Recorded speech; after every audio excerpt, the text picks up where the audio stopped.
in 2001, I was with that professor of sociology to coordinate evaluation of our national AIDS program in Vietnam. So that is the experience that really changed my life, because by doing that evaluation for the first time, I met the people who are most stigmatized in Vietnam at the time. The people living with HIV, the people who use drugs, the sex worker, the transgender people, men who have sex with men. It struck me big way. I have never seen so much suffering, so much desperation. 2001, we didn't have ARV in Vietnam, so people living with HIV was hopeless, because they believed that, and it happened, that they would die in vain. And the stigma is huge. The stigmas against people living with HIV, as well as the stigma against the people who are vulnerable to HIV. For people who use drugs at the time, what is the biggest concern, what's the most harmful to their life, is to be in a compulsory rehabilitation that didn't really offer any help. So that's the biggest harm to them. At the time, many harm reductionists believe that the harm that we are talking about is HIV infection. So doing harm reduction is to prevent HIV infection. But for people who use drugs in Vietnam, 12 years ago, different. And OSF have chosen to support our work that address the harm that most concerned by the people who use drugs in Vietnam. So it already changed.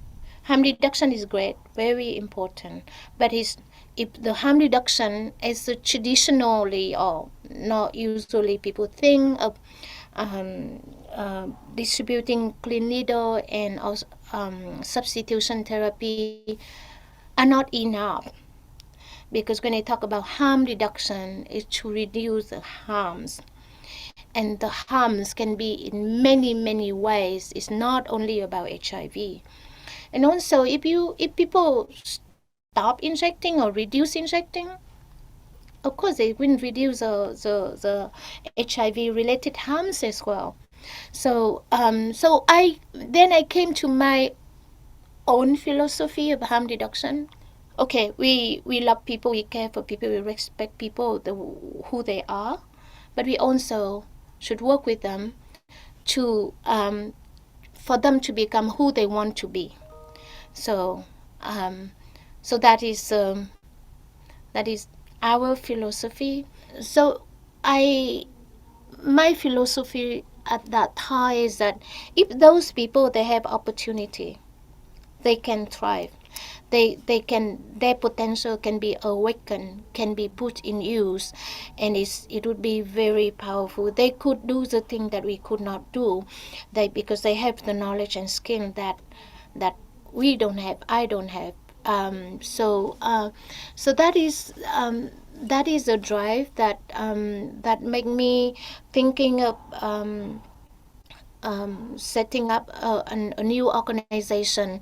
That the main purpose is to awaken that potential from people, and to create or contribute to create an enabling environment, the environment where the opportunity for them to use their potential. So that's how SCDI started. I cannot remember how many training and how many journalists have gone through our training. A lot. So in the training of the journalists, we explain drug, we explain harm reduction, we explain addiction, so that to remove that fear, so the journalists understand about it. We see more and more journalists doing the interview with people who use drug, and they are proud of themselves because they can demystify that. They have gone through that. I mean, they have overcome that fear. They have a better understanding. They feel empowered. So I think that then it have that effect that beyond our control. We also train we train police officer. So we have a collaboration with the department, the police department, and I think we have trained so far like 7,000 police officers from all over the country. And 7,000 of them are the one who work at the neighborhood.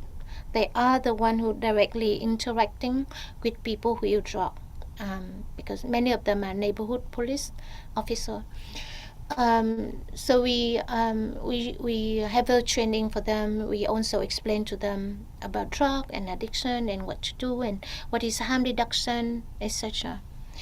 And we also have a workshop with the parliament member, with the National Assembly member.